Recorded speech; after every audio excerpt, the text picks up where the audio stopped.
Hello students, welcome to our channel. तो आज हम क्लास 10th की सोशल साइंस की वर्कशीट नंबर 3 करने वाले हैं, असेसमेंट वर्कशीट नंबर 3 करने वाले हैं, जो कि 18 अगस्त की है। तो आज की वर्कशीट में हमें टोटल 10 क्वेश्चंस दे रखे हैं और हर क्वेश्चन 1 मार्क्स का है, यानी कि ये जो आपकी वर्कशीट है वो टोटल 10 मार्क्स की है। तो ये MCQ क्वेश्चंस हैं हमारे 10 के 10 जो है वो हमारे MCQ क्वेश्चन है, ऑब्जेक्टिव टाइप वर्कशीट है। तो यहाँ पे पहले आपको अपना नाम लिखना है, नेम ऑफ स्टूडेंट, देन आपको नेम ऑफ क्लास टीचर, अपने क्लास टीचर का नाम लिखना है। तो अब हम एक एक करके हम क्वेश्चन देखना चालू करते हैं। फर्स्ट वाला क्वेश्चन है हमारा, विच of the following is a renewable resource. इनमें से कौन सा रेन्यूएबल रिसोर्स है, यानी कि जो बार बार यूज़ करा जा सके। तो फर्स्ट वाला हमारा यहाँ पे दे रखा है ऑप्शन कोल, सेकंड है हमारा गोल्ड बी, सी वाला है हमारा विंड, देन डी वाला है यहाँ पे नन ऑफ दिस, इनमें से कोई भी नहीं। तो इसका आंसर क्या होगा, विंड, क्योंकि विंड बार बार हम यूज़ कर सकते हैं बट कोल और गोल्ड बार बार हम यूज़ नहीं कर सकते। तो फर्स्ट वाले का आंसर क्या होगा, सी विंड। देन हम अगर सेकंड वाला देखें तो ये कह रहा है, which of the following is are reasons for depletion of resources. इनमें से कौन सा रीज़न है डेप्लेशन ऑफ रिसोर्सेज के लिए। तो पहला हमारा इरेशनल कंजप्शन, और बी है हमारा ओवर यूटिलाइजेशन, देन हमारा सी है बोथ ऑफ दिस, और है नन ऑफ दिस, डी वाला। तो इसका हमारा करेक्ट आंसर क्या होगा, बोथ ऑफ दिस, यानी कि ये दोनों जो है हमारे, ये इनके रीजन्स होते हैं। अब अगर हम थर्ड वाला देखें, विच of the following is the largest language group in Brussels, the capital of Belgium. जो कैपिटल है बेल्जियम की ब्रुसेल्स, उसके अंदर लार्जेस्ट लैंग्वेज ग्रुप कौन सा है। तो इसका आंसर क्या होगा, सी फ्रेंच वाला। फर्स्ट है हमारा डच, सेकंड है जर्मन, रशियन, फ्रेंच, ये हमारे पास ऑप्शन है, और सही ऑप्शन क्या होगा यहाँ पे हमारा फ्रेंच, यानी कि सी वाला। अब क्वेश्चन नंबर 4 देखें, विच of the following is not a natural resource. इनमें से कौन सा नेचुरल रिसोर्स नहीं है। तो फर्स्ट है हमारा ऑप्शन फॉरेस्ट, देन है बी वाला विंड, सी वाला है स्कूल, और डी वाला है वाइल्ड लाइफ। तो फोर्थ का भी क्या होगा हमारा, सी वाला। ये तो बहुत ईजी था। इनमें से कौन सा नेचुरल रिसोर्स नहीं है। अब स्कूल नेचुरल रिसोर्स थोड़ी ना होगा, है ना। तो यहाँ पे क्या आएगा हमारा, सी वाला स्कूल इसका करेक्ट ऑप्शन होगा। फिफ्थ वाला देखें, विच of the following is not a challenge in the development of resource.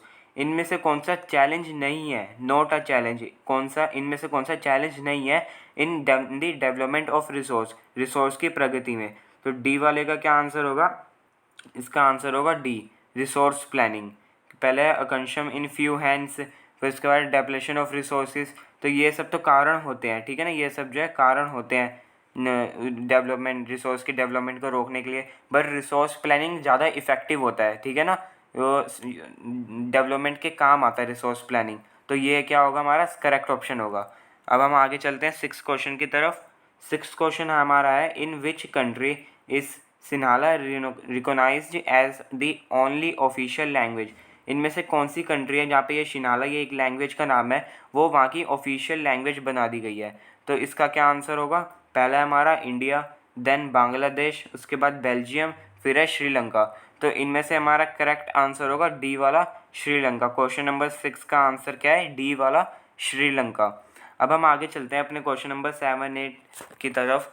तो यहाँ पे हमें दे रखा है असर्शन एंड रीजनिंग क्वेश्चंस, यानी कि AR क्वेश्चंस जिसको हम कहते हैं। तो यहाँ पे ये ऑप्शंस दे रखे हैं आपको, पहले मैं आपको ये समझा देता हूँ। इनमें 4 ऑप्शंस हैं, ABCD। जो ए वाला है आपका फर्स्ट वाला, यानी कि इसका मीनिंग क्या है, both assertion A and reason R. आप असर्शन को ए से डिनोट करेंगे, देन आप रीज़न को क्या करेंगे, आर से डिनोट करेंगे, ठीक है ना। Both A and R true but reason यानी कि R is the correct explanation of the assertion A. तो यहाँ पे क्या है, जब आपका कोई भी क्वेश्चन के अंदर ये दोनों सही होंगे, यानी कि असर्शन माने कि ए, रीज़न माने कि आर, ये दोनों आपके सही होंगे, तब आप कौन सा चूज़ करेंगे, आप तब चूज़ करेंगे ए वाला, यानी कि ये भी सही है और ये भी सही है, और जो आर है ये करेक्ट एक्सप्लेनेशन कर रहा है किसकी, ए की, असर्शन की। तो हम यहाँ पे क्वेश्चंस करना चालू करते हैं, आपको क्वेश्चन करते करते समझ आ जाएगा। पहले एक बार ये भी देख लेते हैं, बी वाला क्या है, both assertion and reason are true but reason is not the correct explanation of assertion. कभी आपका ऐसा हो कि आपके ए और आर दोनों ट्रू हों, बट जो आर है वो सही एक्सप्लेनेशन, सही रीजनिंग नहीं कर रहा है ए की, ठीक है ना, तब हम बी को टिक करेंगे। देन सी वाला है, assertion A is correct and reason R is incorrect. कभी आपका हो कि आपका ए करेक्ट हो और आर जो है आपका वो इनकरेक्ट हो, तब आप सी पे टिक करेंगे। देन आपका डी है, assertion A is incorrect but reason R is incorrect. ये सी वाले का बिल्कुल उल्टा है। जब आपका ए वाला कोई गलत हो और आर यानी कि रीज़न आपका सही हो तब आप डी पे टिक करेंगे, ठीक है। सबसे पहले हम 7th क्वेश्चन देखते हैं। इसका असर्शन यानी कि ए हमें दे रखा है, community government were established in Belgium to remove tensions.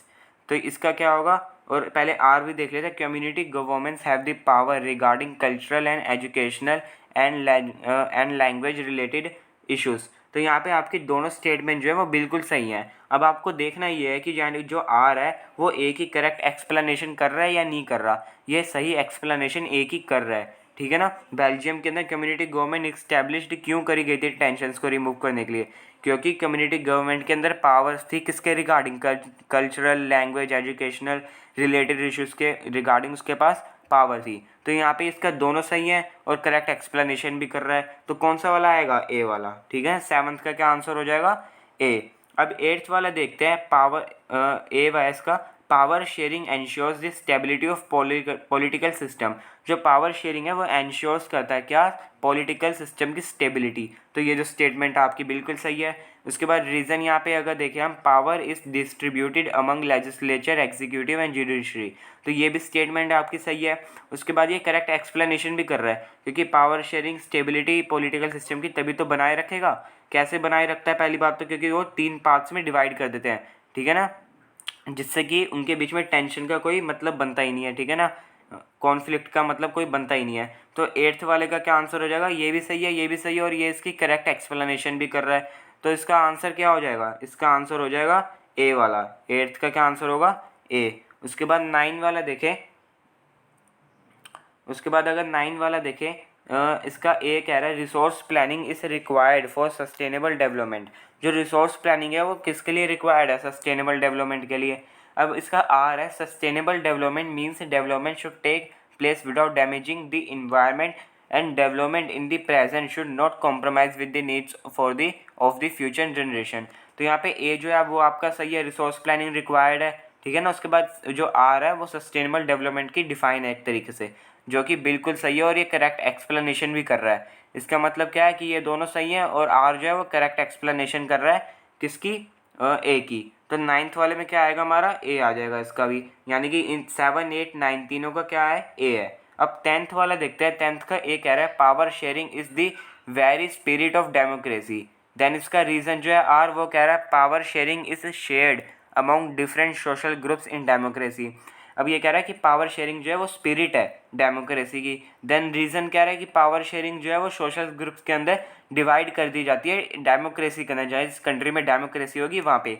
तो ये सही है, बट ये जो है इसकी करेक्ट एक्सप्लेनेशन नहीं कर रहा है। ये स्टेटमेंट बिल्कुल सही है, बट ये ए की जो है करेक्ट एक्सप्लेनेशन नहीं कर रहा। तो इसके अंदर हमारा ऑप्शन नंबर ए तो आएगा नहीं, ऑप्शन नंबर बी आएगा कि both are correct but R is not the correct explanation of assertion, माने कि ए।